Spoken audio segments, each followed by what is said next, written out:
اس کے بارے میں کہتے ہیں کہ وہ بال سے زیادہ باریک ہوگا اور تلوار کی دھار سے زیادہ تیز ہوگا، پل صراط۔ خیر یہ تو میرے علم میں نہیں ہے کہ کہاں سے یہ چیزیں لی گئی ہیں، لیکن ہمارے عام گفتگو میں آتا ہے۔ لیکن نقشہ ایک ہے، ایسا محسوس ہوتا ہے کہ قیامت کے دن پہلی تقسیم تو لگ جائے گی۔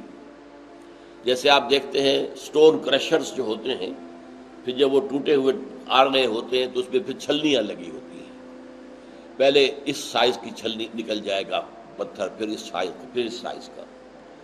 تو پہلی چھلنی تو لگے گی کافر مسلم، کافر جاؤ سیدھے جہنم کے اندر، تمہارا حساب کتاب بھی کوئی نہیں ہے۔ حساب کتاب کا ہے، اللہ ہی کو نہیں مانا، آخرت کو نہیں مانا، رسالت کو نہیں مانا، کس بات کا حساب؟ تمہارے کسی نیکی کے عمل کی کوئی وزن ہے ہی نہیں۔ اب بچیں گے مسلمان۔ مسلمانوں میں منافق بھی ہیں اور صادق الایمان بھی ہیں۔ اب ان میں چھلنی لگے گی۔ وہ چھلنی کچھ ایسی ہوگی کہ جہنم کے اوپر ایک پل ہوگا اور اس میں گھپ اندھیرا ہوگا، گھپ اندھیرا۔ اور جن لوگوں کے پاس ایمان اور عمل صالح کی روشنی ہے وہ روشنی ظاہر ہو جائے گی۔ ایمان ایک نور ہے جو میرے اور آپ کے قلب میں ہے، لیکن اس وقت وہ نور ظاہر نہیں ہو رہا، اس وقت وہ نور ظاہر ہوگا، وہ چمکے گا۔ اور اعمال صالحہ جو ہے وہ ہم اپنے داہنے ہاتھ سے کماتے ہیں، تو داہنی طرف اعمال صالحہ کا نور ہوگا۔ تو جو اہل ایمان ہوں گے وہ اس نور کی روشنی میں راستہ دیکھتے ہوئے کہیں ٹھوکر نہیں کھائیں گے، وہ سیدھے اس پل کو عبور کر کے اور دوسری طرف جنت ہوگی، وہ جنت میں داخل ہو جائے۔ اور جو ہوں گے منافق، ان کے پاس نہ نور ایمان ہے نہ نور اعمال صالحہ ہے، تو وہ ٹھوکریں کھائیں گے اور نیچے جہنم میں گر جائیں گے۔ یہ ہے ایک نقشہ، اور اس کے لیے تائید سورہ، یہ جہاں تک میں نے آپ کو بتایا یہ نقشہ، یا ایھا الذین آمنوا توبوا الی اللہ توبۃ نصوحا عسیٰ ربکم ان یکفر عنکم سیئاتکم ویدخلکم جنات تجری من تحتہا الانہار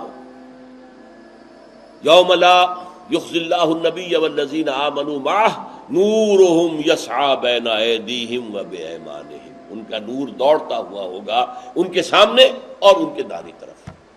آپ کے اندر اگر نور ایمان ہے، وہ نور ایمان قیامت کے دن ظاہر ہو جائے گا۔ اگر نور اعمال صالحہ ہے وہ آپ کے داہنی طرف آئے گا اور آپ اس کے روشنی میں راستہ دیکھتے ہوئے چلتے جائیں گے اور اس پل پر سے گزر جائیں گے۔ اب اس میں حضور نے فرمایا، اور سورہ تغابن کی آیت میں بھی واضح ہوا، کسی کو نور ہلکا ملے گا، کسی کو زیادہ۔ جن کا ایمان ابو بکر جیسا ایمان تھا ان کا نور کتنا ہوگا ہم تصور نہیں کر سکتے۔ ایک عام صحابی کا ایمان کتنا ہوگا ہم اس کا بھی تصور نہیں کر سکتے۔ ہمیں اگر کوئی تھوڑا بہت ایمان ملا ہے تو ہمیں تو تھوڑی سی ٹارچ جتنی روشنی بھی مل جائے تو بہت غنیمت ہے، یہ سمجھ لیجیے۔ گھپ اندھیرے میں ٹارچ بھی کتنی بڑی نعمت ہے، کتنی بڑی نعمت ہے۔ کم سے کم آپ دیکھ رہے ہیں کہیں سانپ تو نہیں بیٹھا ہوا، میرا پاؤں کسی سانپ کے اوپر تو نہیں پڑ جائے گا۔ وہ ٹارچ بھی بہت بڑی ہے۔ حضور نے فرمایا کہ کچھ لوگوں کو تو ایسا ایمان ملے گا جس کی روشنی صرف ان کے قدموں کے سامنے ہوگی، بس اتنی روشنی ملے گی۔ لیکن میں نے کہا یہ روشنی کتنی غنیمت ہوگی۔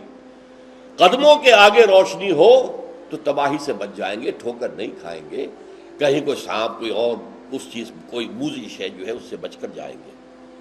اور آپ نے فرمایا کسی کو اتنا نور ملے گا جس کی روشنی مدینے سے صنعاء تک پہنچے گی۔ صنعاء یمن کا صدر مقام، کم و بیش میں سمجھتا ہوں 1000 نہیں تو 700-800 میل کا فاصلہ ہے، وہاں تک لوگ پہنچے۔ ابو بکر کا نور کتنا ہوگا، محمد کا نور کتنا ہوگا صلی اللہ علیہ وسلم، کوئی تصور ہم کر سکتے ہیں؟ لیکن بہرحال جیسا کہ میں نے عرض کیا، جس کو وہ ٹارچ بھی مل گئی، اپنے قدموں کے آگے ہوتی ہے نا ٹارچ کو، جب آپ لے کر چلتے ہیں کسی اندھیرے میں تو اپنے قدموں کے سامنے مارتے ہیں، تو وہ بھی بہت بڑی نعمت ہوگی۔ اللہم ربنا اجعلنا منہم، اللہ تعالی ہمیں وہ نور، نور ایمان اور نور اعمال صالحہ عطا فرمائے۔